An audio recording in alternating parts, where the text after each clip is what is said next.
What is likely to happen, I don't know if it's going to be next year or 10 years or 15 or 20 years from now, is the emergence of another respiratory disease. It may be another coronavirus, because we know that coronaviruses really, mostly in bats, have the capability of binding to receptors that are in humans. It could be another flu. We're dealing with H5N1 now, which is bird flu, which has taken the somewhat disturbing step of infecting mammals, namely cows and cats and other mammals, which means it's adapting itself more to a human. So my concern, Walter, is that whenever that happens, the next outbreak will be of a respiratory disease that's easily transmissible, that has a significant degree of morbidity and mortality. We are making this a little bit more dangerous with the cuts and our attitude toward science? Oh, absolutely. In early April 2025, as the Department of Health and Human Services, HHS, began one of the largest federal layoffs in recent memory, former NIH Director Dr. Anthony Fauci resurfaced to issue familiar warnings about the potential for a new respiratory pandemic. His comments came just as tens of thousands of employees were cut from agencies like the NIH, CDC, and FDA, institutions that have long managed infectious disease surveillance, research, and emergency protocols. Fauci's concern focused on the type of viruses that spread easily through air, what scientists call respiratory pathogens. These are the kinds of viruses that travel when people cough, sneeze, or even breathe, and have the potential to move rapidly from one host to another. Two in particular were highlighted: coronaviruses and H5N1 avian influenza. Coronaviruses are a broad family of viruses, many of which circulate in animals like bats and camels. Under a microscope, they look like they're wearing tiny crowns, hence the corona name.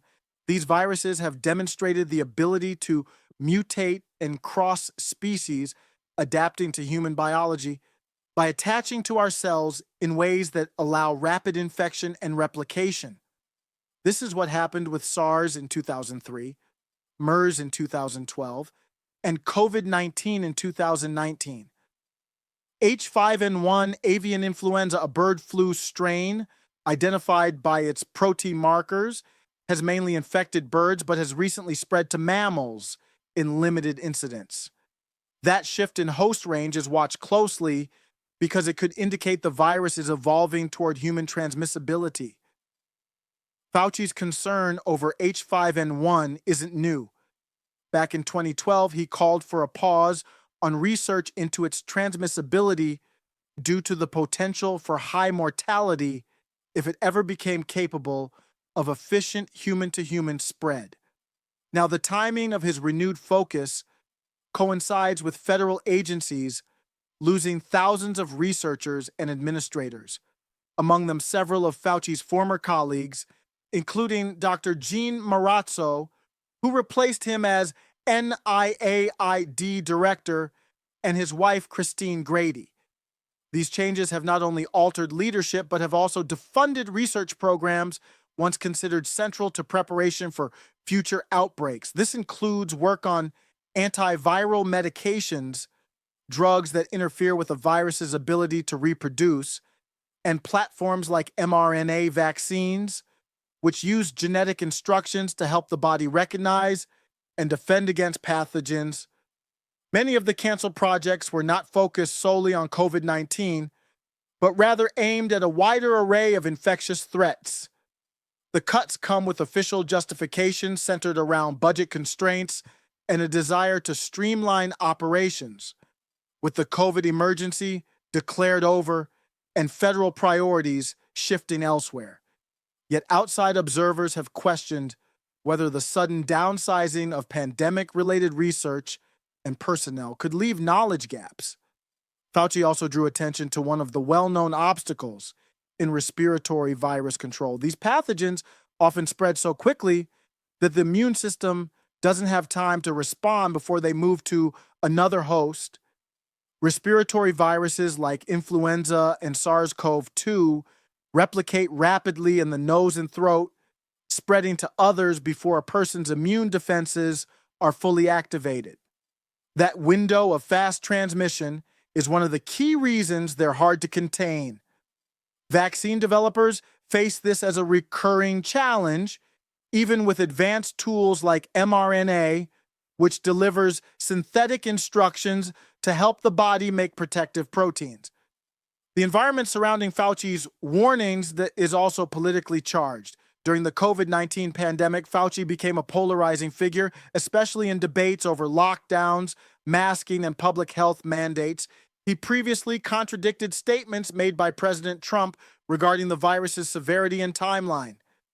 HHS is now led by Robert F. Kennedy Jr., who has taken a markedly different approach, describing the agency as in need of a full reset.